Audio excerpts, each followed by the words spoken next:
A very good evening, ladies and gentlemen, and welcome to this 102nd edition of the Together for Education webinars brought to you by Notebook.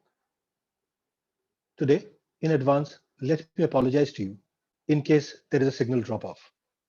As many of you might know, Cyclone Yas has made landfall around the West Bengal Odisha border. Our headquarters here in Calcutta are feeling some pretty strong winds. And we are reminded just about a year ago when Cyclone Amphan had hit us similarly near the starting of the lockdown, we were still having a webinar. Today, a pandemic, two lockdowns, and now two cyclones later, the fact that we are still here, the fact that we meet twice every week, and the fact we still have new topics, new thoughts, new ideas being shared at every session, we have all of you to thank for that. We have our sincere gratitude in being the wind under our wings that has made us come all this distance.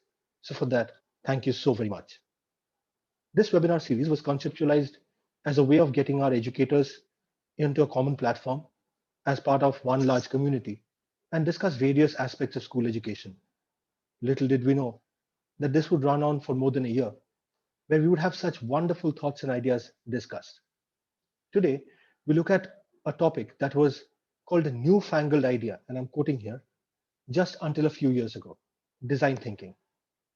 Designers were supposed to be people who had an aesthetic sense, would know what color goes with what color the best, what shape should your mobile phone be. And then suddenly, their process, the process that they used to design things, became part of a larger decision making process. Be it in technology, in operations, in anything, design thinking became a buzzword. Today, we know that a lot of schools have actively embraced design thinking as a topic to talk to their students about. So today, we decided to take a deep dive into this particular aspect and find out what design thinking really is all about. Our first speaker today is Mr. Philip Barrett. Mr. Barrett retired as the Deputy Headmaster from the illustrious Doon School in Dehradun after 44 years of serving in education. Mr. Barrett served the Doon School as Housemaster, Head of Department, Dean of Activities, Dean of Student Welfare, Deputy Headmaster, Second Master, and Acting Headmaster with great distinction. He also carried out a visioning exercise for the Doon School in the year 2011 through in-depth study of a number of British public schools and various schools in the US. Mr. Barrett qualified as a leadership trainer at Wellington College, UK in the year 2000. He is also an athlete, an adventurer, and a naturalist. And we at Notebook are fortunate to have him as a senior advisor. Sir, thank you so much for being here. Over to you. Thank you very much, Shubayu. I hope I'm audible and visible. And a very good evening to you, the entire Notebook team, our esteemed panelists, Dr. Singh and Mrs. Ghosh, and all our viewers who've tuned in today. I must admit that this is a new topic for me, Shubayu, but very interestingly, I did some reading on it, and I wonder why this hasn't really come full-fledgedly into our schools. In the past, employers have always thought of design thinking as something for the artists and other creative professionals. But in some insidious way, it has made its way into other disciplines and industries. And today's CEOs are hiring managers across many disciplines and are calling on designers to improve their products and services. From consumer products, healthcare, travel, non-profit community programs, and even self-improvement. Design thinking has proven to be a useful way of solving problems. It is certainly not a school-based subject as yet, but I wonder why. Is that because we are just not testing it, or do we not think it's useful? But I leave it up to the viewers today to decide whether or not our children are inadvertently already using it in so many things they do. So what is it? It's a way of solving problems, a solution-based approach to solving problems. It is interactive. It's a non-linear process. It's a way of thinking ahead and working together as a team, supported by collection of strategies and methods. Design thinking is based on a framework of identifying the problem, developing empathy, gathering information, gaining insights into the problem, understanding the problem, and then generating potential solutions, and also looking at your solutions and maybe going back to the drawing board and redoing it. So the first thing in design thinking is you have to define a problem. You have to raise an actionable question. What is it that you want? The second is you need to empathize. If you're working for someone else, you have to get into that person's head, and through interviews, empathy maps, listening to their stories, getting into their heads, we need to know what does the other person want. The third is you need to generate and visualize ideas. This is the brainstorming session. And brainstorming is so important for schools. You can use SWOT analysis, you can use De Bono's 6 thinking caps, you can use group sketching, mind mapping, but brainstorming is the next step. Then you develop prototypes.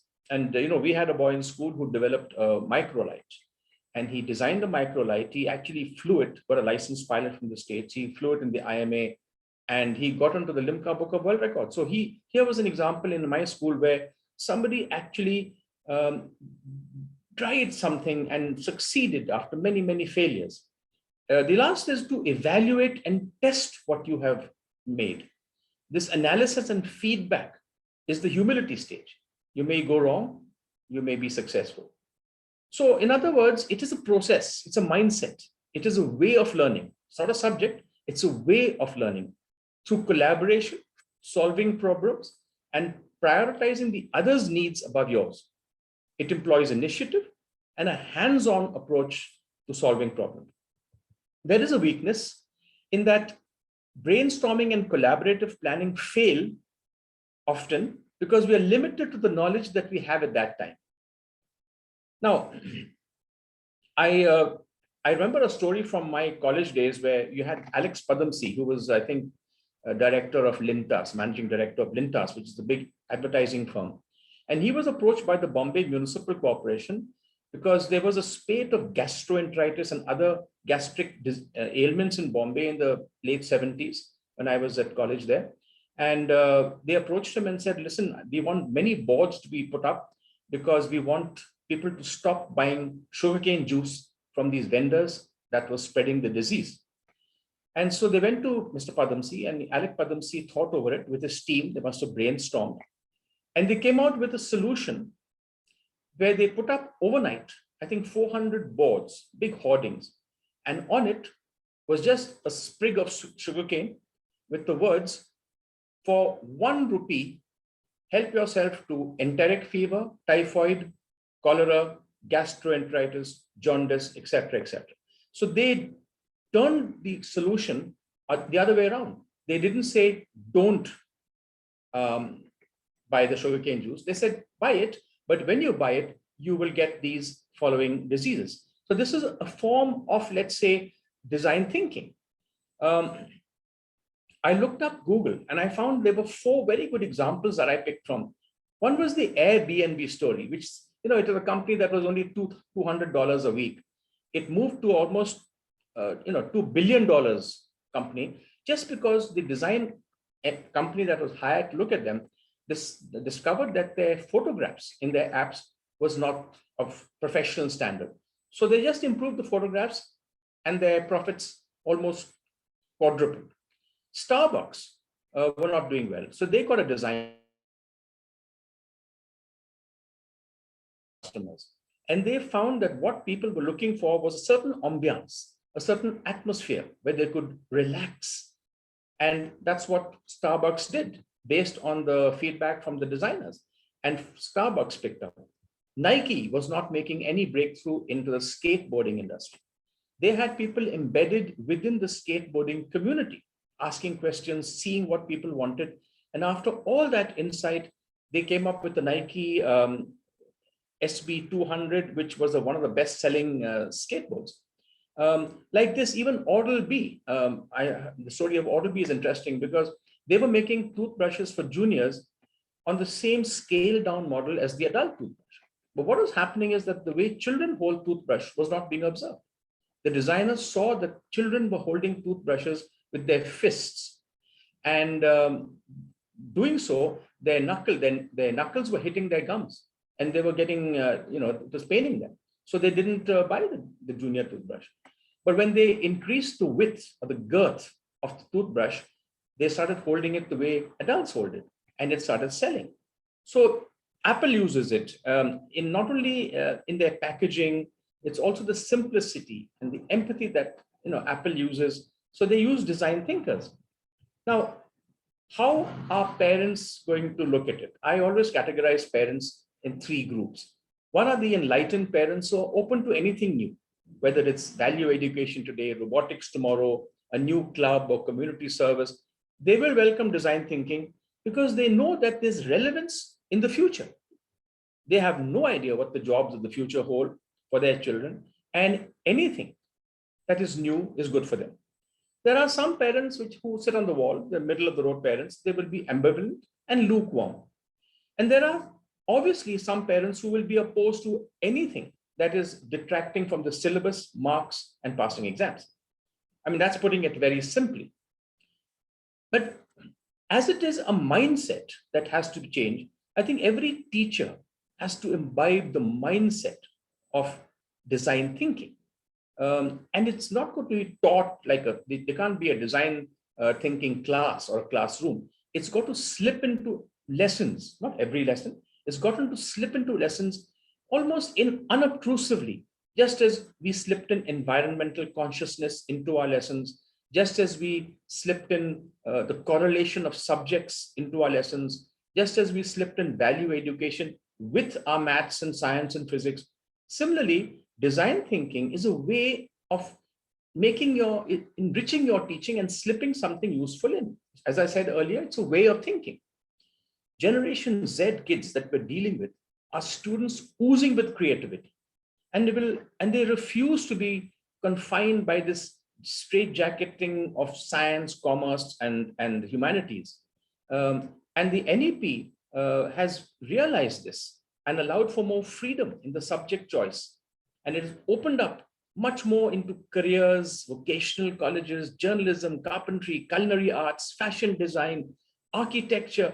This is where our kids have to go. There is no more that compartmentalization of commerce, science, and humanities. Now, with the coming of robotics and artificial intelligence, there's so many apps that help in creating, the graphic designer in all of us. And children are clamoring for more creative outputs, and design thinking could be one of them. On the other hand, we must realize that not all kids will become graphic thinking professionals. They will go in for many myriad other professions. And design thinking in schools will not specifically help them passing their exam, but some would like to. Also, there have been so many projects that they have to do in commerce and other subjects that they could use design thinking in their project work, in the other works that they do.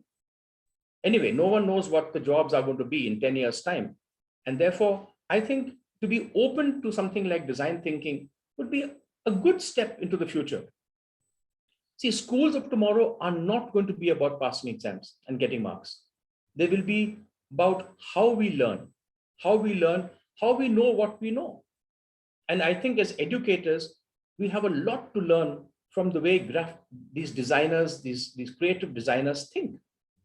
It would be important to learn how to use design thinking in our daily lives. Small things, they challenge, already held common assumptions. They reverse one's thinking. They empathize with the audience. They embrace risk and failure.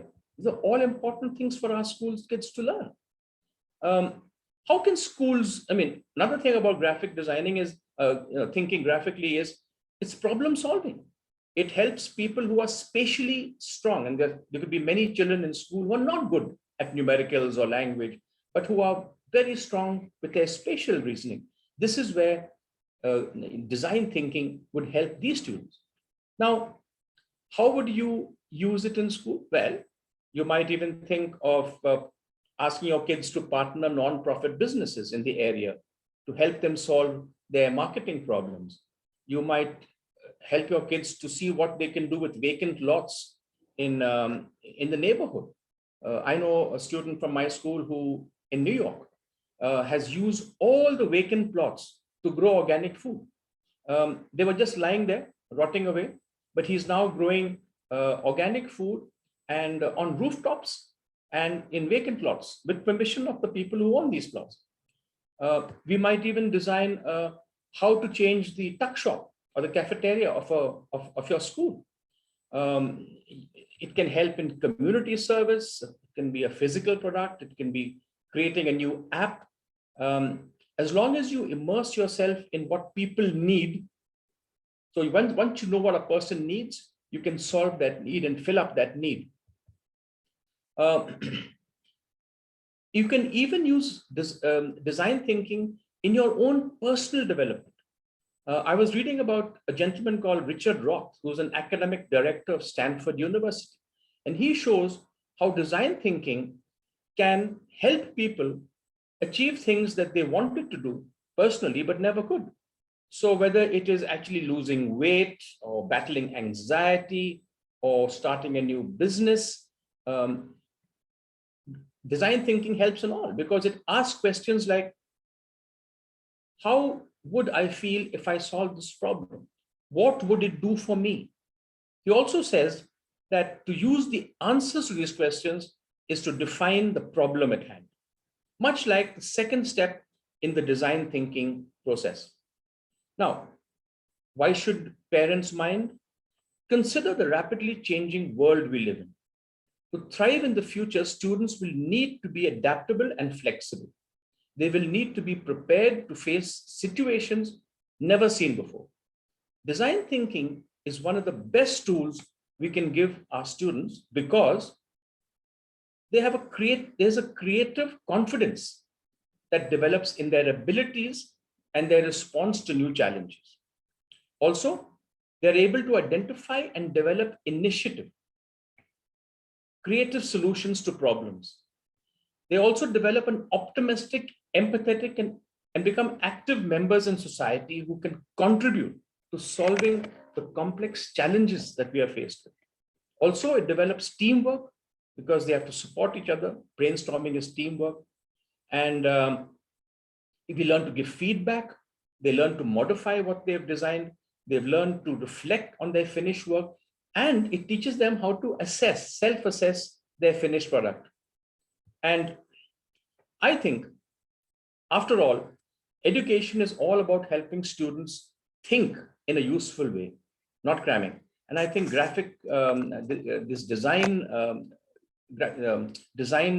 is what is, I think, important for our children in the future.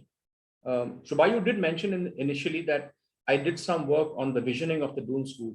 Again, this was a typical design way of doing things because we saw where the school had to head in the next 5 years. We broke up into groups. We did months and months of brainstorming. We even were dispersed to various corners of the world to check for best practices. I drew the US, so I, along with a student, went and visited about 10 schools in the US, East Coast, West Coast. We came back, compiled more brainstorming, and finally we came out with a template which took the school into the next 5 years. It was based on basically design thinking. And I just leave you with that. I think it's an important thing to look at. And with that, Subayu, I'm going to hand this over to you. Thank you so much for listening. Thank you so much, sir. Today's topic is not an easy one, but I think the way you explained it and the way you sort out the various aspects of school education where design thinking fits so beautifully, I think was absolutely marvelous. In fact, you referred to Alec Padamsee. Being a student of marketing, Alec Padamsee was somebody that the entire class looked up to. And one of his favorite quotes just embodies that spirit of design thinking. He said, to me, advertising is all about human behavior and human activity. I think that, to me, encapsulates a lot of what design thinking represents. Our next speaker, ladies and gentlemen, is Achin Bhattacharya. Achin is the founder and CEO at Notebook. A chartered accountant by training, Achin was a director at Deloitte prior to starting Notebook. He has worked in India and abroad in various senior capacities in GE, PwC, KPMG, and Deloitte. He is a fellow of the ICAI and a member of CPA Australia. He is also the recipient of the prestigious Indian Achievers Award. Achin is an avid reader and a passionate traveler with keen interests in economics, history, literature, and philosophy. He is a regular speaker at various forums and chambers of commerce and also contributes articles to numerous publications regularly. He is also on the board of some of the most renowned corporates and contributes significantly to their brand strategies. Achin, over to you. Good evening, everyone. Shubha, am I audible? Yeah, Achin, loud and clear. I once again welcome all of you to today's session on a very interesting and relevant topic. If I may ask all of you, say, what is common between Starbucks, Apple, Microsoft, and PepsiCo? So all different industries, right? But they have all made a mark for themselves in their respective domains. So different promoters, different industries, or different time periods when they started. But what is common between these four and many more such very, very successful businesses around the world is the term design thinking. Now, what actually is design thinking? I think Bert gave a great overview. Wonderful. Design thinking is a method that actually implicates brainstorming in formulating solutions to problems to help design thinker to induce several possibilities and consider their viability. It's like listing some wonderful ideas, which is the first phase. Actual task will commence only when we start analyzing conceivable outcomes. Thus, effective design thinking requires a consecutive cycle of test and track. So to me, it's more like a mindset approach to learning. So I think three terms are very important when we discuss about design thinking: learning, collaboration, and problem solving. So in practice, the design process is more like a structured framework where it involves identifying challenges, gathering information, generating potential solutions. And once we think of the potential solution, continuously refining the ideas and testing solutions. So a lot of flexibility is needed, right? Now, according to Stanford University, I think in 3 lines, they're very beautifully summed it up.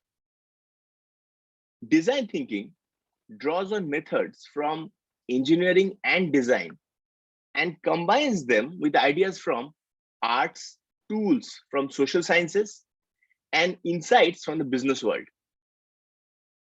So see how beautifully and wonderfully this has been explained. So on one hand, we see subjects like engineering and designing coming in. On the other hand, we see arts and insights from business world. So we were discussing about Apple. So if you look at an iPhone or an iPad or a MacBook, one reason why Apple has been so successful is so much of emphasis on designing, and also how beautifully all aspects converge, be it the engineering part of the product, be it the design part of the product, and be it focus on the business side of it. Now, coming to the history of design thinking, this entire notion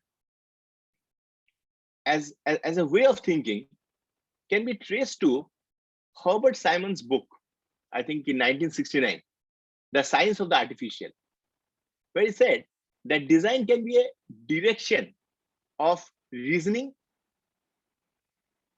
So according to him, design thinking can be a direction for reasoning and design. I believe it is too significant to just relinquish it to the designers. And in 1986, with further research, it fast expanded to say into a method of creative action. Now, David Kelly is considered as the father of design thinking. he was the gentleman who established the design consultancy firm IDEO, a very famous one, in 1991. And thus, the 5 strategies or the 5 stages of design thinking model, which were presented, again, Stanford University was involved in this, Institute of Hasso and Planter. So they presented this 5 stages of design thinking, which were empathize, define. So empathize, first of all, it's very important to empathize with the users, what actually the need is. Second is define. How do you define the problem? Third is ideate, think. Visualize, imagine, dream. Fourth is prototype, different options, different solutions. And the final one, testing, very, very important, before we wave the green flag. So I think post this, a lot of other work has happened in this particular domain. One very important and interesting work, which was done by a professor of architecture and urban design at Harvard University, Peter Rowe, where he introduced this concept in his book, which was published in 1987. The name of the book was Design Thinking. And there he described design thinking in the context of architecture and urban planning challenges. Naturally, he was from an architecture background. So he introduced and he explained the whole concept. So he described it as a process and a method, which has been applied to various disciplines, including education. And as I mentioned a short while back, it starts with empathy. So when designing anything which will be used by somebody else, by another person, say for instance, we have a great, so many esteemed educators here. So when you're discussing, when you're designing a lesson plan, a curriculum, a classroom layout, or for instance, an architecture, designing trying to visualize a town planning, a city.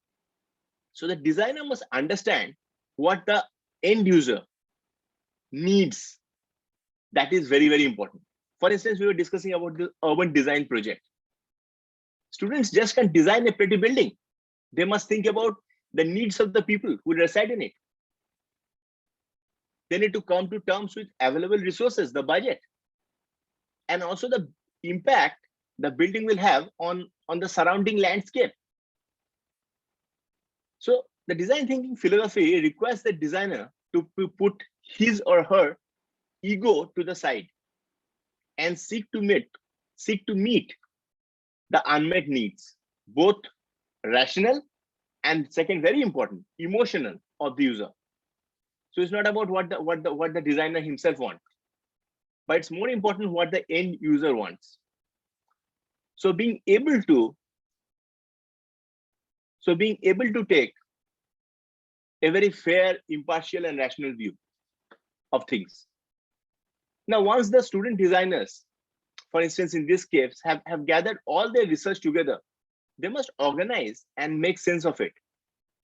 Say, for instance, in the case of urban planning that we were discussing, say students have spoken to, taken a lot of interviews, done research about the needs of the city in future. Now, students need to figure out what to do with all that information. Fine, we have a huge database. We have lots of Excel spreadsheets. But what to do with it? If, for example, future residents' top priorities include affordability and opulence, the student designer is going to have to find a way to integrate residents' conflicting needs. So there'll be a wide array of residents. Someone will want affordability. The other person may want extravagance, opulence. So where do we shake hands? How do we actually ensure that these conflicting needs are met? And as we were discussing about ideation, so the design thinking requires designers to generate ideas, lots of ideas, and then prototype them. In order for this part of the process to work, students and teachers, particularly, at times it is very frustrating because people tend to come up with an idea early on and at times get emotionally invested in it. So anybody coming up with an idea, we were discussing about the fact that keeping our ego aside, at times it becomes very difficult, because once you come up with an idea and you get, attached to it, get emotionally invested in it, and at times if rationality demands that we think otherwise, it may be quite challenging. So ideas need to be prototyped and tested, and students need to work towards the final solution. So an end product which can be, for instance, assessed, presented, displayed, or put to work in their classrooms for community. The building of the design process is that the value of experience does not lie solely in the end product. Learning happens throughout the process, from the early research phase to the final presentation. Now, if you look at things from students' perspective, because we are discussing about teaching design thinking, and that is the reason why I wanted to highlight this particular example, this particular case study. And I think Peter Roy has explained this very beautifully in his book. This allows students and teachers to focus on what's more important in learning. And I'm sure with all of you would agree with me that always the most important element in learning is to learn the process rather than the product. So it's not only about being right once, but it's about learning the process, mastering the art, so that in future, again and again, students can do it successfully. So this reminds me, and when we discuss about design thinking, this reminds me of a movie, and I'm sure many of us in this forum had seen Apollo 13. So one scene from that movie, Apollo 13, provides a great illustration of the design thinking process. So I remember that scene where Apollo 13 is crippled by an explosion, and the astronauts are stranded in the lunar module. So nothing is working. There's an explosion, and somewhere they're stuck in the space, in the lunar module. Now the air filters in the lunar module are failing. So the engineers at NASA must find a way to make a square filter, fit into a round hole, using only the material available to the astronaut.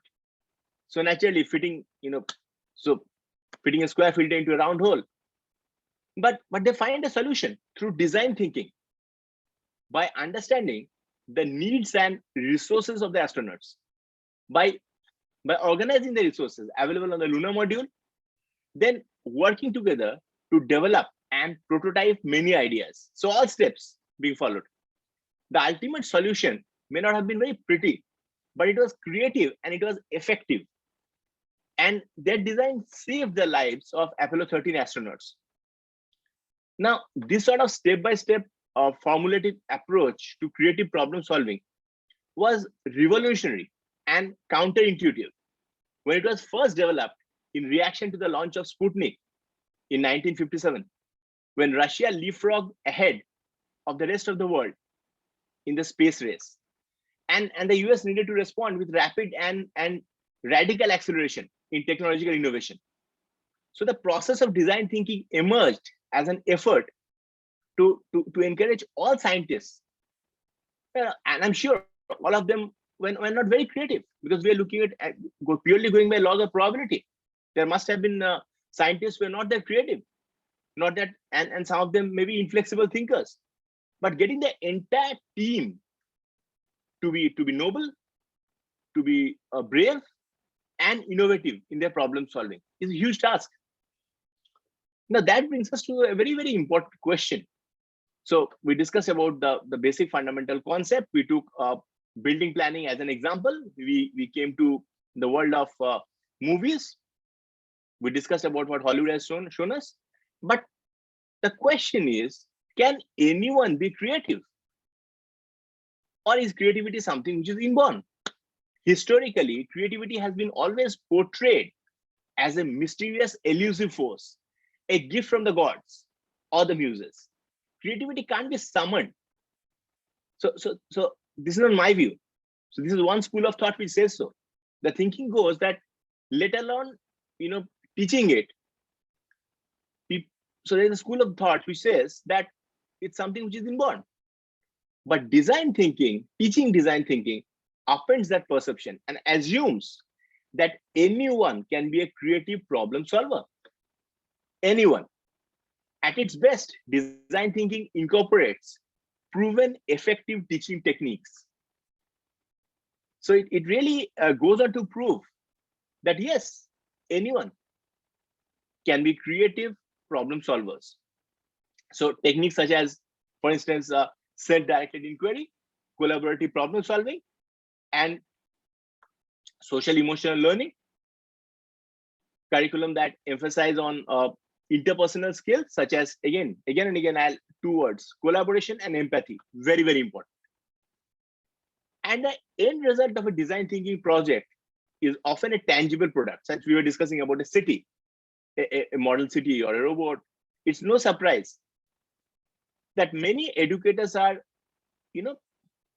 adapting design thinking as a way to plan their own teaching and as a strategy for helping the students to learn through solving real world problems. And I'm sure when executed with clear understanding of its purpose and as a method for fostering empathy, creativity, and innovation, design thinking can be a very, very powerful tool of learning and change.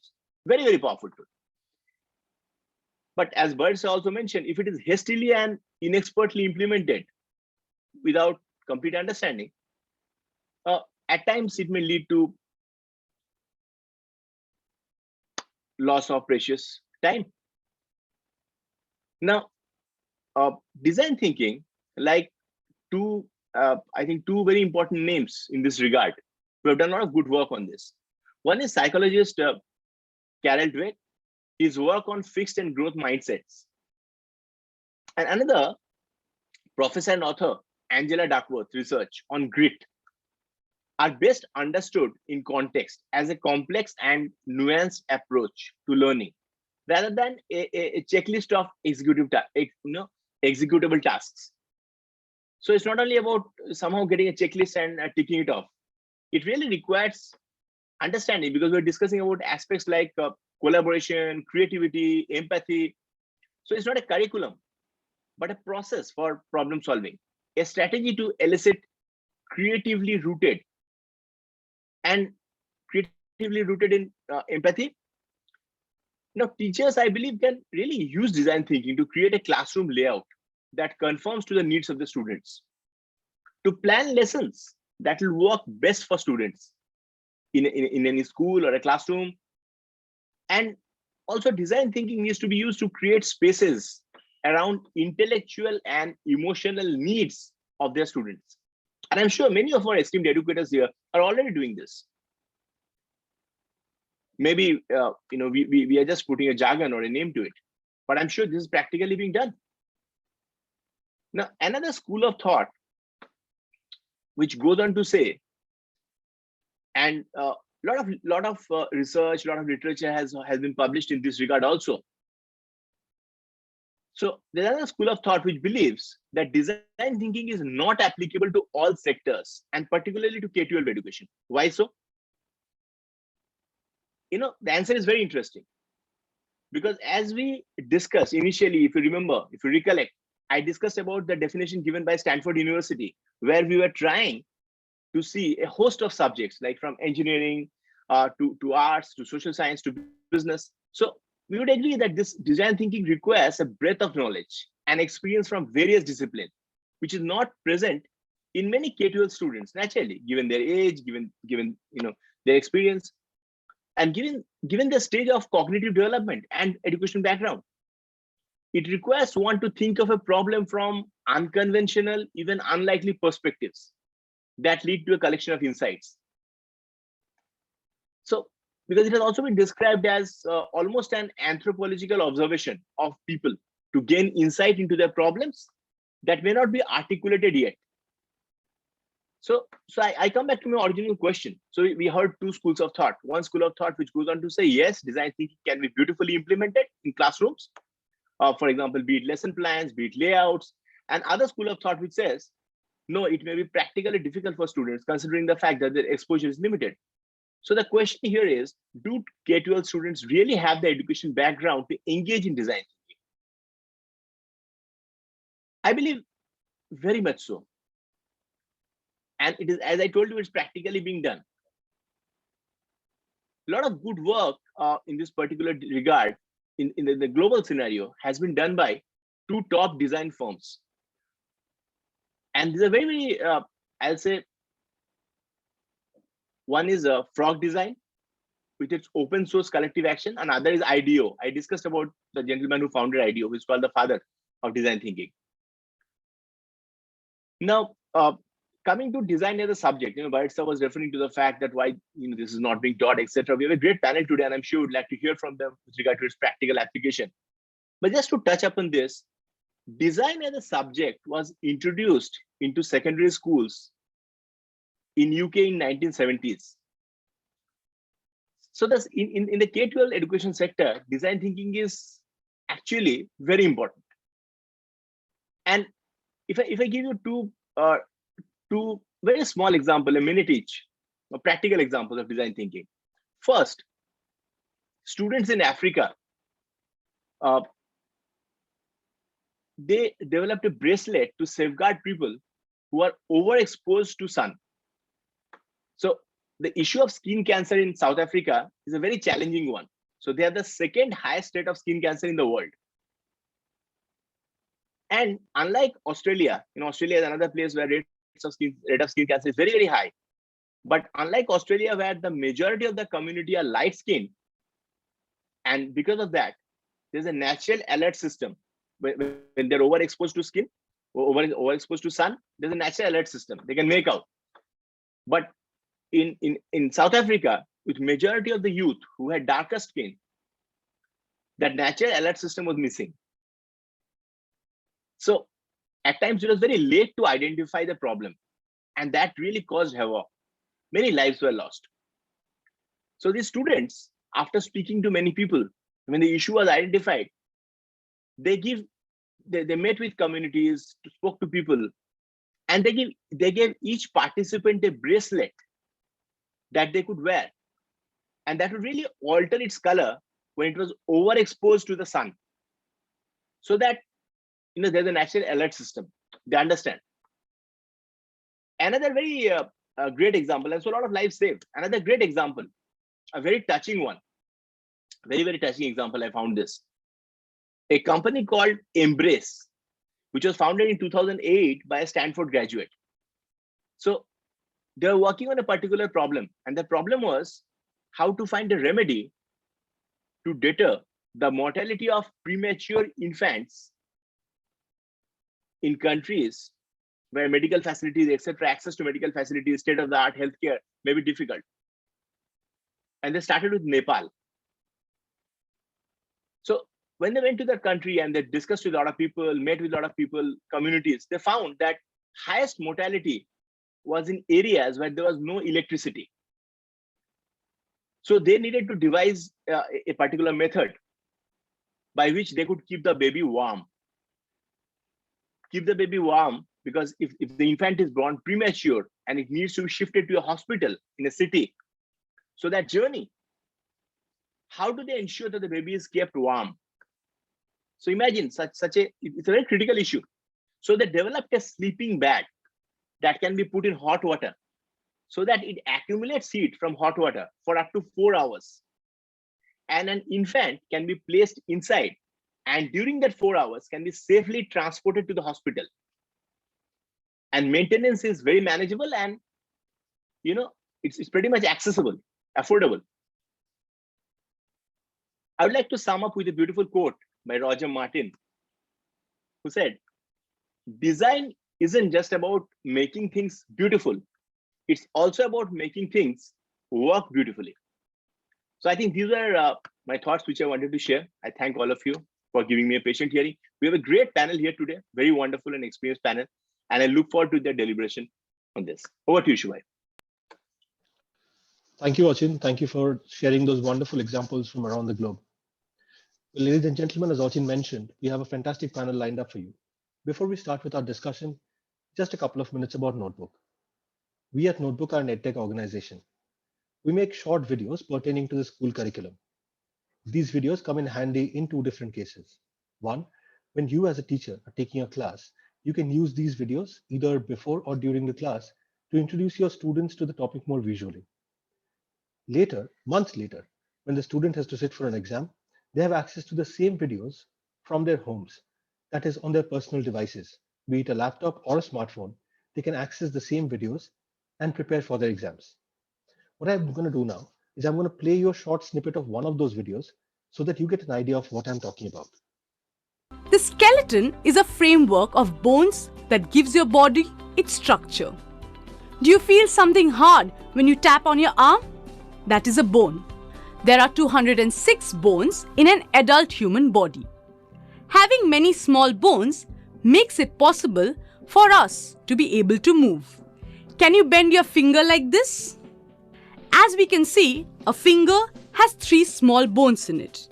Now imagine it to be one straight bone. How would we have held anything with straight fingers? Notice how I can move my head, shoulder, elbows, wrists. The place where the bones are joined are called joints. And these joints help us bend and move parts of our body. There are different kinds of joints. A ball and socket joint enables movement in all directions, as in our shoulders. A round end of one bone fits into the cavity at the end. That, ladies and gentlemen, was a short snippet from one of the notebook videos. If you head on to our website, www.notebook.school, you would find more than 10,000 such videos at your disposal, teaching every topic from every subject right from classes 1 to 12 of the CBSE curriculum. With that done, it is now time for me to introduce our panelists. We have 2 extremely experienced school principals with us today, and it is my privilege to introduce them to you one by one. We have with us Mrs. Brinda Ghosh, who is the principal of the Gyan Shri School in Noida. She is an accomplished educationist who holds a diploma in teaching and training from Cambridge University, besides a post-graduation degree in English literature.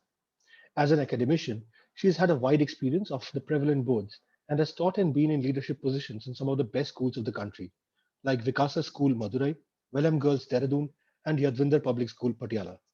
She also has the unique distinction of being the founder principal of 2 leading schools in India. Mrs. Ghosh, an instructional leader and a teacher's trainer, believes in giving intensive training and opportunities for professional growth to her staff to bring about a progressive edge to pedagogical methods in and outside the classrooms. She has conducted workshops at various institutions to train teachers, students, and parents, and has thereby been able to pass on her penchant for being abreast with the latest trends in education and parenting. She has traveled to the Queensland University of Australia, Yale, Jakarta, Indonesia, Berlin, Germany, and Lahore in Pakistan as a teacher and trainer.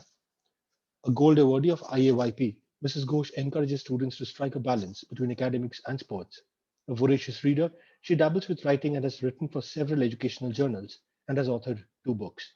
Ma'am, thank you so much for being back on this platform. It's a privilege to have you again. We also have with us Dr. Dinesh Pratap Singh, who holds a DLIT from the US. He also holds a master's degree in chemistry and English and a bachelor's in education. He is currently the principal of the BRJD Public School in Churu, Rajasthan. He is a certified teacher for Cambridge International Examinations, a CBSE Master Trainer of Classroom Management, Inclusive Education and Life Skills, and a CBSE Center of Excellence District Coordinator for Trainings. He's won many awards, and a little too many for me to list all of them here, but to name the most important ones. He is the winner of the National Award to Teacher 2014 by the Honorable President of India, winner of the Global Principal Hall of Fame Award, and a winner of Rashtriya Shiksha Ratna Award 2017. He's also been the winner of Award of Excellence in Education by Honorable Education Minister of Uttar Pradesh Government, and the winner of the Global Teacher Role Model Award 2015 on International Teachers Day. Sir, thank you so much for joining us today and gracing this platform. I will now stop the screen share, switch on my camera so that we can see each other and have this discussion. Brinda ma'am, Dr. Singh, if you could please unmute yourselves and switch on your cameras. Thank you so much, ma'am. Dr. Singh? Thank you so much. Ma'am, I'll come to you with my first question. Until very recently, design thinking was more of this postgraduate subject, almost reserved for designers of user experience, etc. Today, we are talking about it in the parlance of school education, and we are seeing its importance in school education. where do you see it fitting in? And more importantly, as one of our attendees today asked, how do you see it implemented in the classroom? Good evening, everyone, and thank you for having me on this forum. For me, I don't think design thinking as a concept is very new to schools. We may not have known it by this name, or we may not be teaching it as a subject per se, but design thinking has always lurked behind all the plans that we have had, and it has always been part of whatever we have designed for students to do in the classroom and out of it also. So first and foremost, let me tell you what my views are on this subject. And then I will also quote some examples where I said that, Mr. Bharat had used this expression that it's quite possible that inadvertently design thinking has seeped into our classrooms, but we haven't really termed it as design thinking. So I would like to say that for me, I'm an English teacher and I look at words very critically. So when I look at the word design, I look at the word design as a noun as well as a verb. And to me, the importance of design as a verb is far more than design as a noun. So when we look at the word design as a verb, what comes to mind? If you look at a definition of the word design, there would be many things written there. But to me, design is a process, and it is a process of creation. So if you are looking at processes of creation, there are many such processes of creation which has actually seeped into everything that we do in school. The way we create interesting lessons for the children, the way we try to go beyond the textbook, as we say. And there's a very common phrase which is overused today, thinking out of the box. All that involves some amount of a process of thinking. And this is nothing but designing. How do you think about it? So when we do things in our classroom, how we motivate children to think, how we make them critically analyze whatever they are studying or whatever they need to study, how we motivate them to brainstorm, to gather together, to collaborate, create their ideas, and then come out with a solution. This is something that most of us nowadays do in our classrooms. So isn't this design thinking? At the end of the day, we are not talking about, design thinking as a subject. We are surrounded by, creative thinkers. Unfortunately, if I were to quote Ken Robinson, he has the last say probably in How We Kill Creativity in the Schools. And Ken Robinson famously quoted that we don't grow into creativity, we grow out of it, or rather, we are educated out of it. And that's the important thing here. And how are we educated out of it? Because our schools are constantly, striving to kill that creativity. We are not allowing the children to think because we are not allowing them to question. And we're telling them, okay, you listen to me first. How many of us really want to say, you tell me, I will listen. You give me the solution. Here's a problem. So let me tell you, I'll give you an example, a very beautiful example that fits into these 5 stages of design thinking. I headed a school in Ahmedabad, and we had this beautiful thing that the children of the junior school, the children of class 6, they studied about Braille and how blind people read. And so, as it is normal, the teacher decided that they should visit the blind school and actually see for themselves how children in the blind school really study. So when the teacher took them there, the children had a lot of questions, as they normally do. And they came back after their visit having noted down all the things that they had to, the teacher had given them a lot of briefing as to what they were to look out for when they went there, whom should they talk to, what kind of questions should they ask. In fact, they had done a lot of brainstorming before they went, and they were prepared with their questionnaire also to ask the teachers at the blind school. So they came back, and in the classroom, when they were having a discussion post their trip to the blind school with their class teacher, they talked to the teacher and they said, you know, when we were talking to the teachers of the blind school, we asked them, what is the difficulty that you all face when you teach your students? And one of the most prominent answers that they got was that most teachers in the blind school found it very, very difficult to make teaching aids. And so the children said, what if we made some aids for them? And the teacher, she, you know, bless her soul, she really took this on. And she said, all right, if you have ideas, why don't you sit together and why don't you think about what could you do in order to help them make these aids? Or maybe you could make a few, design a few and give it to them. So there started the process. The children went around all over school, went back home. It was a day school. Went back home, talked to people, came back with their ideas, sat together in groups, and then they came out with various prototypes, not one, because each group had so many things. And then they said, all right, is this going to work? And they found, okay, this is not so good. And this was all a deliberation that was happening amongst themselves. So within a week's time that was given to them, they sat, they discussed, and they came out with teaching aids that was so beautifully done, and that could actually be used in a blind school. And they went back with that. They were 3-dimensional. And so the effect was so good, they could actually, the blind children could feel it. They understood how this could work. And they took this back. And, you know, we had entered this in the Design for Change competition that year, and it won a prize. But the point I'm trying to make here is that once you stimulate children to think, whether they're in class 2, class 1, KG, they will be able to think. And if you give them the freedom to come up with their ideas, very easily they will do so.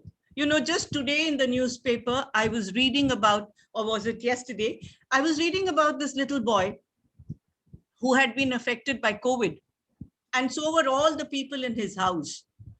And he was very, very troubled by what he saw that his family was undergoing. And he saw this scramble for oxygen cylinders and how his own grandmother had to be admitted and they could not find a hospital with the cylinder. And this child is 9 years old. He started thinking, you know, there has to be some way out. What is the problem? And he started talking to some adults about it. And then he spoke to one of his teachers. He learns chess. He's a chess player. And he spoke to his chess master and he said, you know, I want to do something. What can I do? Sitting at home, I'm not even going to school. What can I do? And the chess master said, okay, why don't you think of what you can do? And this child thought and said, why don't we have a chess tournament for which people who enter the tournament will pay a nominal fee, and we collect money to be given to places which need money to buy oxygen cylinders. And on his own initiative, this child collected about 51,000 rupees to be given for an oxygen cylinder. So these are examples of how children actually are capable of thinking. They're capable of finding solutions. They're capable of, first of all, before even thinking, they really can empathize with the problem. And it is so important for all of us adults to understand this trait in children. Because once we understand that children can think for themselves, that they can be made to feel what they need to feel, and they can empathize with the situation, and they can brainstorm, and they can collaborate and come out with an idea, we will be able to make it work in every class of ours. And having been a teacher of the, the Cambridge curriculum and very familiar with the IB also, I find that, these are curriculums that give scope for such thinking, where the question paper is not only relying on what the child has understood per se, but how the child can apply that understanding. This is what we need to do in our classes. It's not about having design thinking as a subject to be taught, because design thinking as a process should enter into every realm of our curriculum. It should enter into everything that we do in the classroom. So when a teacher faces a situation where she has, let's say, 40% of the class not understanding a concept the way that she is trying to make them understand, she needs to brainstorm in her own mind or talk to her colleagues, and she needs to find a solution as to how will she design her lesson in order that the 100% of the class understands what she is giving the children. Now, this is where we are talking today of differentiation, okay, in teaching and learning. What does that need? That actually needs design thinking. How are you going to create a teaching material for different levels in the class? You can only create different material if you really think about how can a child of a certain level of understanding be able to access this material that I have for the whole class. So if you look at it, we actually can have this coming into everything that we do. I was talking about the Cambridge curriculum. They have a very interesting paper, two very interesting papers, one which they call thinking skills. There's a paper on that. And there's another paper, the art and the design paper. Obviously, the word design is there.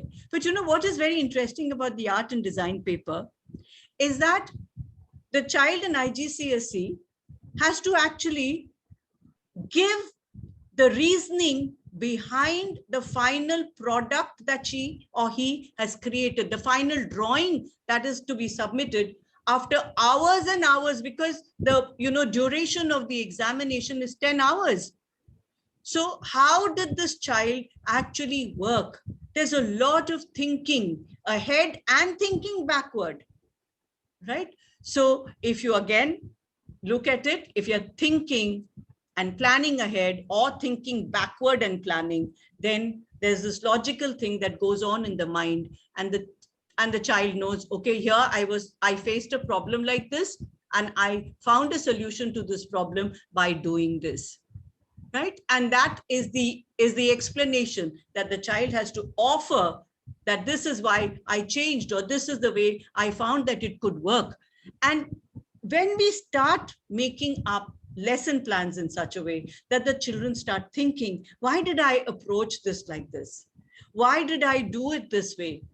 We will be teaching them how to design, how to create.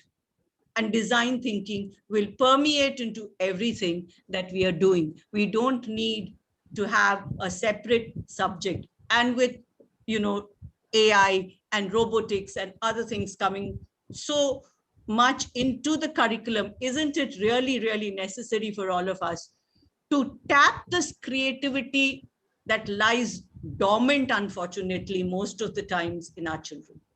We really need to see how we can awaken this and how we can, plan so that we are able to make the best of this. Only those who don't fall under these, all our tests are for standardization, right? When I was reading about design thinking, it said there's so much ambiguity in it. Of course, there is ambiguity. And why not? So if you have a standardized thing, we are talking about one size fits all. And where people don't fit, we have a Steve Jobs, right? Or we have somebody else who hasn't fitted into that standardized size. Unfortunately, there are others whom we kill. We don't allow them to rise. So there's a lot of thinking that we as adults, we as planners, we as executors of a curriculum need to do in order to bring this into our system. And it is absolutely possible for us to do it.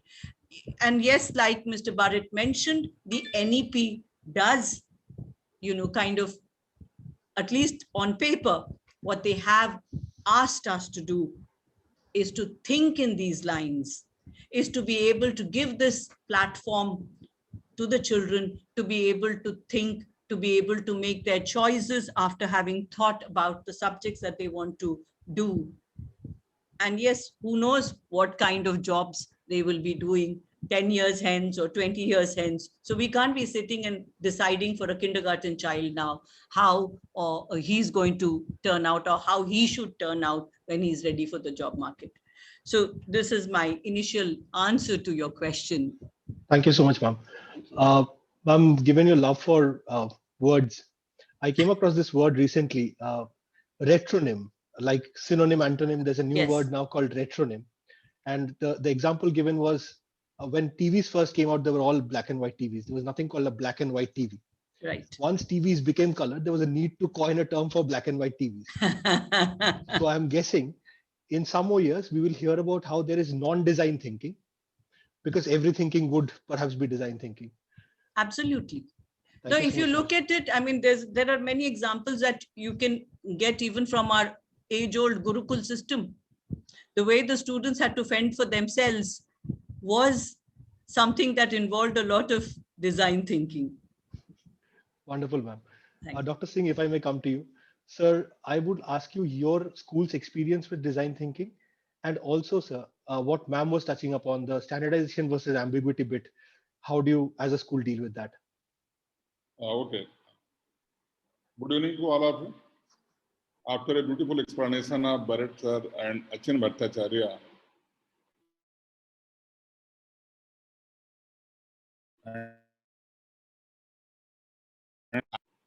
this agree with the Achin that this topic is very, very difficult. And to explain this, and I'm thankful to Bindra ma'am that as an English teacher, she explained it as a noun, as an adjective. So then the things are a little bit clear to me. A couple of days ago, I was summoned by notebook that I have to speak. And when I Googled it, so then I found something, but all the things are already explained, nothing left for me. But you have questioned, so then I have to answer. For me, this design thinking is not a new thing. Earlier, it was known by this, we can say that the thinking skills. It is part and parcel of the thinking skill, which is beautifully designed, which is beautifully crafted in the word, the design thinking. Although this design thinking is a subject in like foreign university, Harvard, Stanford, MIT, etc., but the question is that although it is a PG subject, but is it important in the school system? Certainly, it is important in the school system. One of the the participant, Namita Baxi, asked a beautiful question on it that can be implement or how we can use this design thinking in the classroom problem. So then, even my view, what is the design thinking? That I can say that the design thinking is the repetitive process of thinking in which we seek the understanding of the user, right? And if we are going to understand the user, and if we have the empathy for the user, so then all the classroom problems are definitely solved.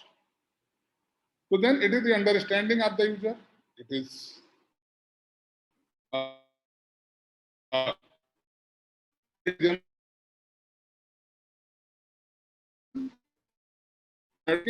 Problems. We have the problem, we have the normal solution, but we have to think, can we solve this problem in the more ways, like in the mathematics? If the student is solving the question in the one way, so then the teacher is asking, can you solve into the another way? Is there more simple way? So then the redefine problem.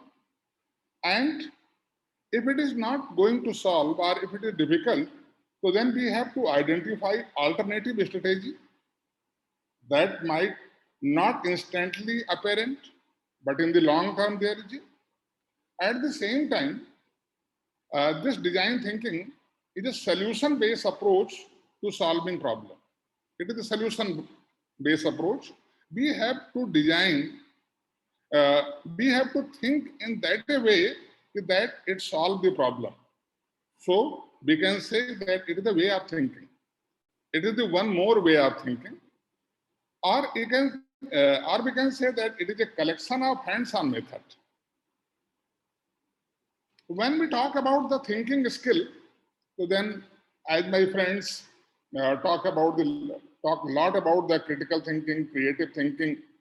So then, if we just go on the basic component of the critical thinking, then we find that the observation, analysis, interpretation, reflection, evaluation, interference, explanation, problem solving, and decision making.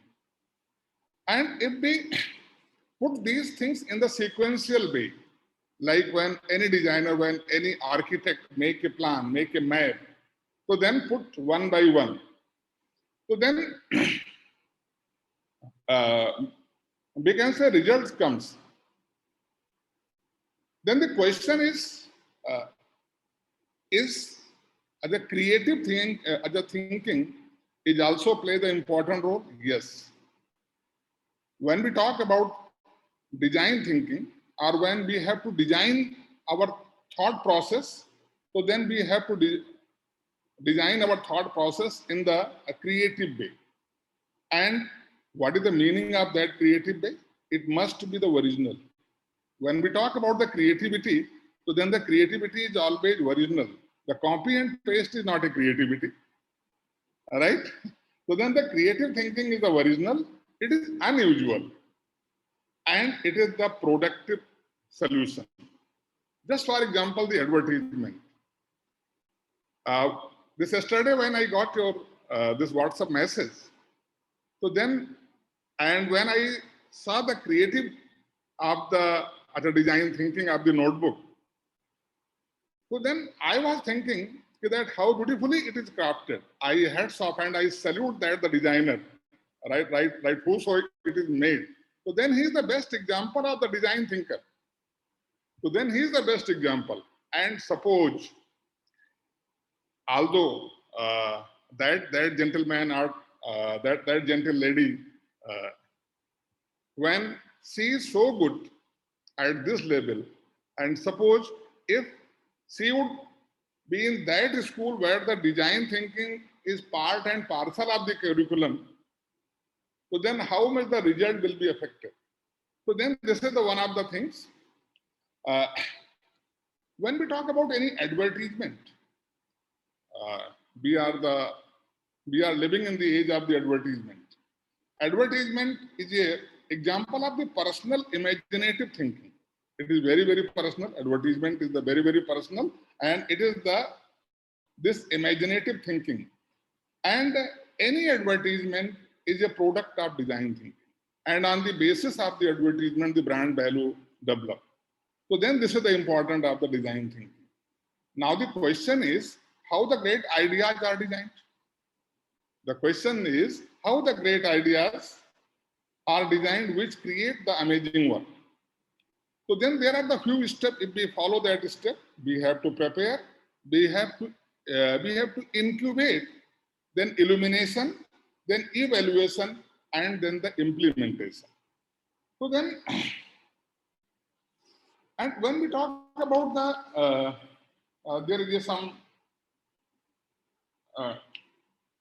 one of the question was from Meenakshi Kingwar, that is education is compulsory for the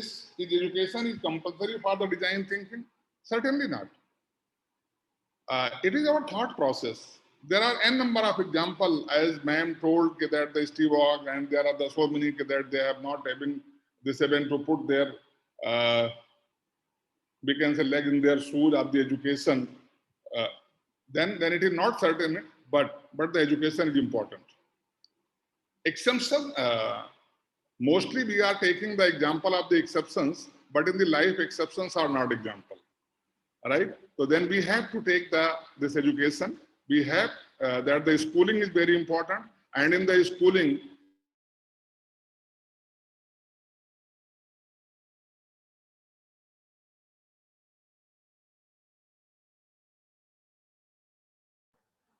So your camera is frozen. Could somebody else confirm if this is my connectivity or sir's connectivity?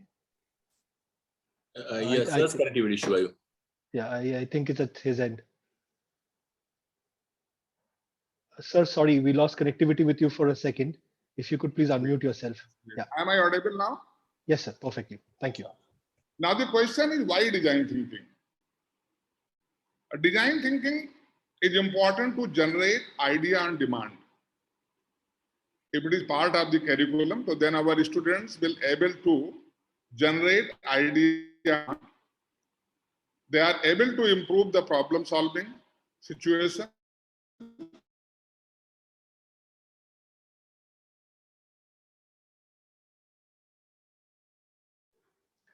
Dr. Singh, To the problem. Dr. Singh, sorry to interrupt. Yes. Sir, I think your connection is fluctuating a little bit, which is why your camera is freezing at times. It's perfectly fine now, but I hope it holds. Yeah. Okay, fine. So then,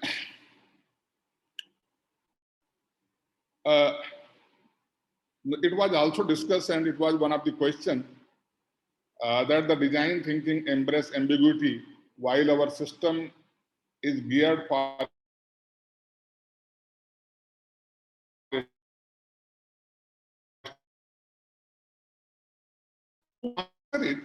to answer it, we look some of the key principles of the new education policy.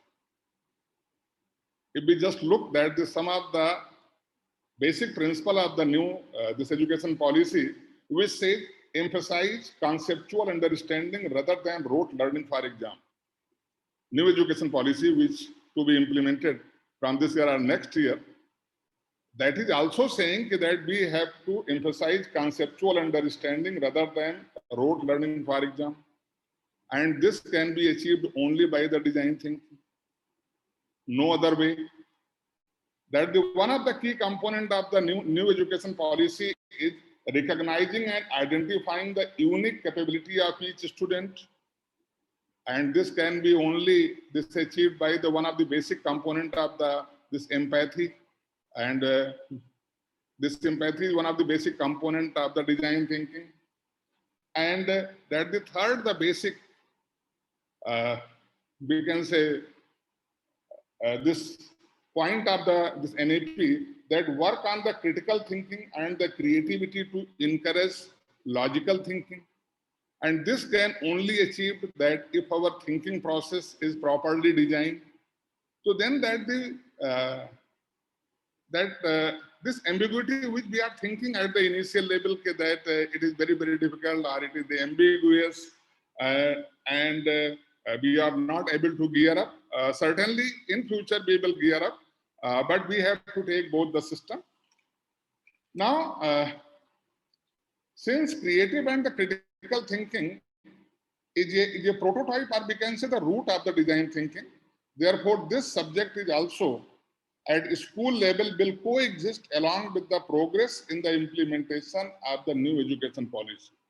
If we have to implement, if we have to take the progress of the NEP, so then the design thinking is must.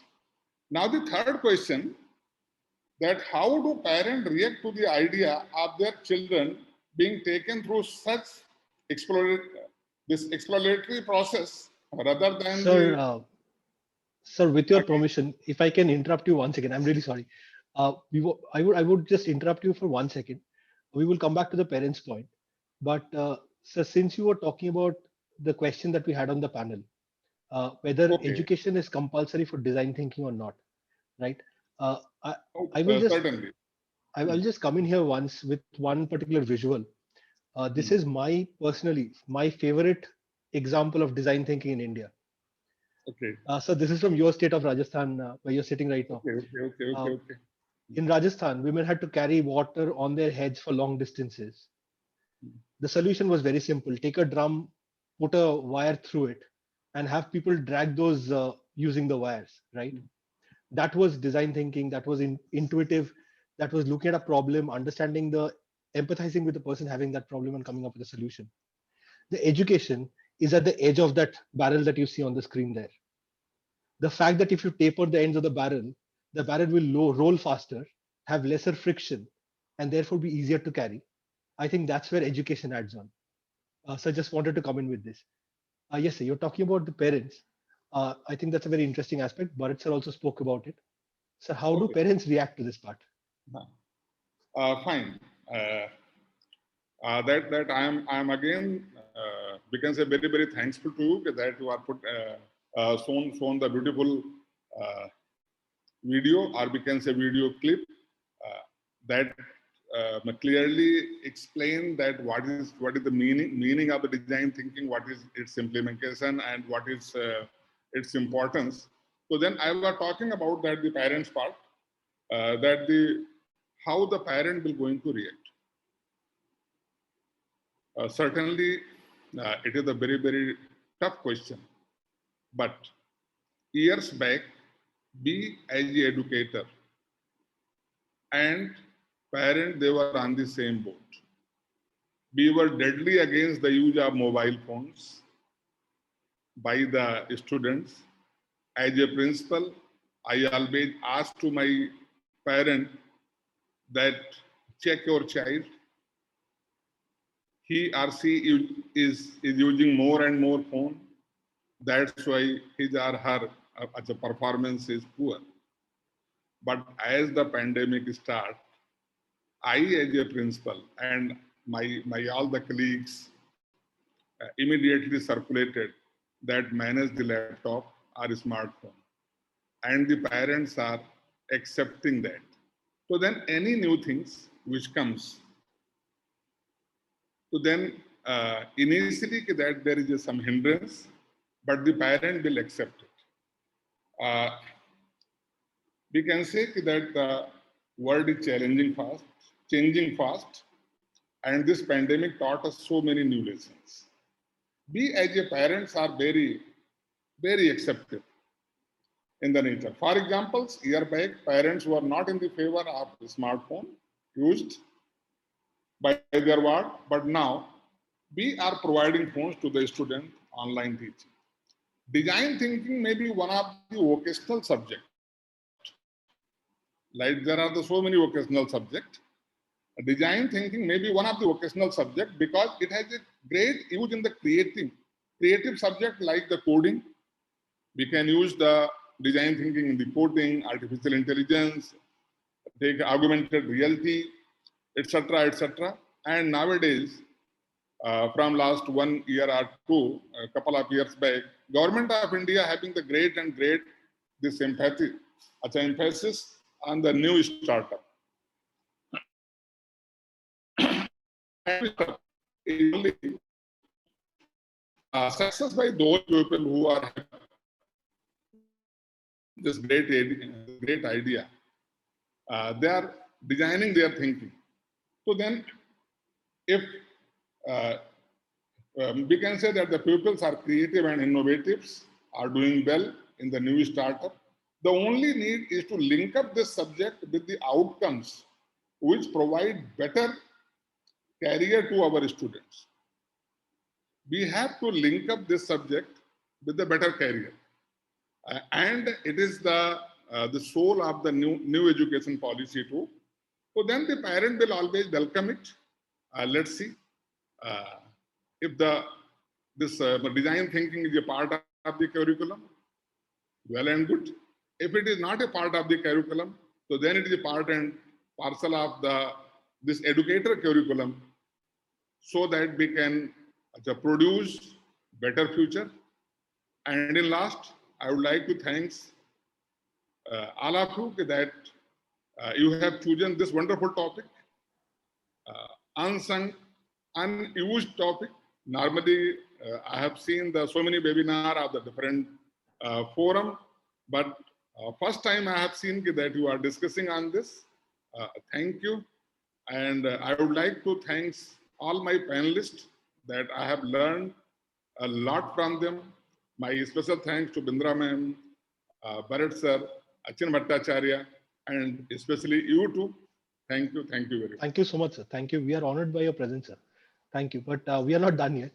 Brindavan, if I may come to you with that last question also. Okay. What has been your experience with parents on when you're talking about design thinking?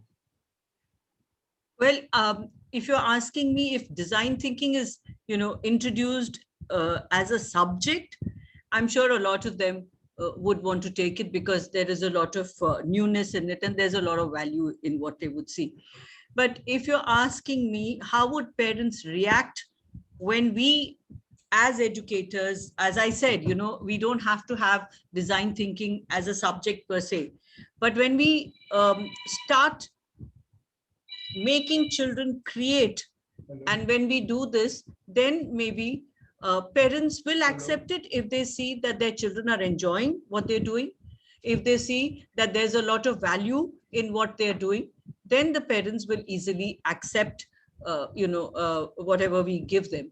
It's not very difficult to convince parents about the value of something new that we introduce. It is not difficult to, convince parents to see that this is something that is going to benefit the child, not only now, but maybe in the long run too. So it's all about how it is presented to the parents and what is it that they're made to see in what they're doing. This is what is important as far as the reaction of the parents is concerned. And, if you look at implementing this in the school, a lot of us are, we think we have various ways of designing certain portions of our curriculum so that it becomes a little more relevant to the children, and it also becomes far more enjoyable and brings the children to that stage where they think. So, we have something called understanding by backward design. So if you're really following that aspect of designing your curriculum, that would also entail a lot of thinking and creativity that goes behind how curriculum is designed. Because if you're following this particular way of teaching or learning, then there's this thing, the cycle that is there. And this cycle is the process that I was talking about, this process of being able to visualize what is the problem, the cycle of being able to find a solution, okay, individually maybe sometimes, because it's not always that children have to collaborate in order to find a solution. It could also be at an individual level. So there are various things to it. And, in our school, what we do is that when we design holiday homework, we make it a point to see that children are doing something which involves this kind of creativity. We make it a point to see that they are actually using their creative ability to find solutions to some of the things, some aspects of that homework, because they have the time and they have the wherewithal to do a little bit of research, to find out solutions, and then come up with that as an answer, or the final product that they're going to present to the school after they have done the work. So this is something that it is left to each school to decide what do they want to do, how do they want to plan it. And I've noticed that right across the school, parents are quite excited about the kind of homework that is sent to them, because they find that, yes, there's a lot of work to be done, but we try and give work that only the children will do, and they don't have to tell their parents to, go and buy stuff for them and get a project made where they've got to cut and stick and paste and stuff like that. But they use their own ability to do it, and they can do it on their own. So this is something that we would want children to know, that they should be able to think for themselves. They should be able to find a solution for themselves. And here is where, again, metacognition comes in, where they kind of know that this is the process by which I will be able to do it. And design for thinking, of course, is dovetailed with learning to learn. So there's this process of being able to learn is something. How should children learn is something that we would be able to teach them if we bring this aspect of design thinking into what we plan in our classrooms. And like I said, it can be done right across the school from kinder. I know, we sometimes give these kind of projects, little projects to children. And if they have a problem, and we tell them, okay, now you find a solution. How are we going to find a solution? And the children debate over it. They talk about it. They come out with solutions. It could be a small little problem, as in, we had this thing in school, in my present school. We did this huge project of trying to eliminate plastic from school. And so we said, okay, children should not be carrying a plastic lunchbox. Children should not be carrying a plastic water bottle and stuff like that. We had these ideas, but then we said, let's throw it open to the children. They are the users, and let's see what they have to say. And the children came up with such wonderful ideas and solutions. Now, what happens is that when children come up with those ideas and with the solutions, they become the owners of those ideas, they become the owners of the solutions that they have provided, and they will implement it. We had another problem. I'm talking about another school, another problem where we said, we find that reading has to happen in a much bigger way. Reading, and when I'm talking about reading, it's not about reading the textbook, but reading beyond that. So we found that there were some children who kind of lagged behind, whether they were in a senior class or in the junior class. And so we opened it out again to the students to find a solution. And students came up with this wonderful solution that we have breaks. We had this day boarding school kind of a thing. So they said, we have these breaks. Why not we have reading buddies? And one weak reader with a strong reader. So the strong reader helps the weak reader. So you see, a problem is presented to them, they come out with the solution. And when the solution comes from them, they see to it that it is implemented. So I think, and this was appreciated by everybody. I mean, the students liked doing it. The parents were happy that something very nice was going around in school. Similarly, there are many, many instances that I can give you where we have made children be part of the solution in a problem that arises in the school. And we found, creative solutions to these problems. I think that should answer all the questions that you had posed. Right. Thank you. Yes, ma'am. Thank you. Thank you so much. We would have loved to go on with this, but again, yeah, I know, I'm sure. Because of paucity of time, we have to draw it to a close. Achin, I think we've had a fantastic discussion. You have quite a bit to thank for. So over to you.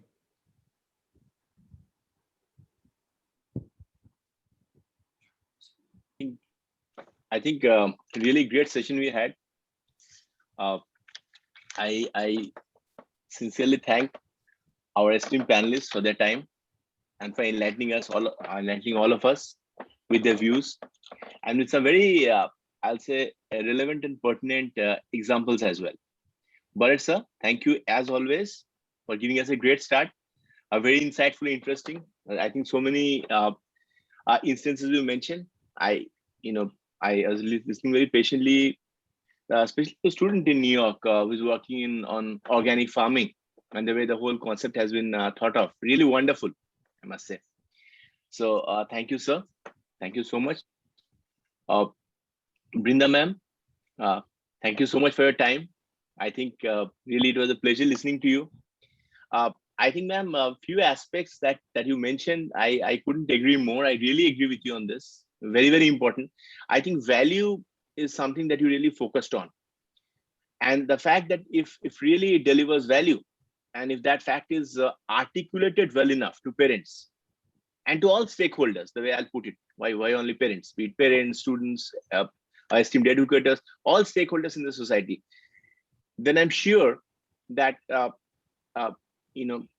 everybody will be keen to ensure that design thinking indeed is incorporated. And I think also one thing very rightly, ma'am, you mentioned, and also sir as well mentioned this, that maybe we are now discussing about a particular term, but design thinking has always been an integral part of the school curriculum, and this is something that has really been taught to children across schools, across classrooms. Another I think very important point you mentioned, which I think is very relevant, ensuring that students, especially because here we are discussing about teaching design thinking, so naturally students comes first, and we are only discussing about their interest, ensuring that they really take ownership for their ideas. I think you gave a great example with regard to the fact that you really wanted to ensure that you have a plastic-free campus. The students, bringing tiffin in a different way, etc.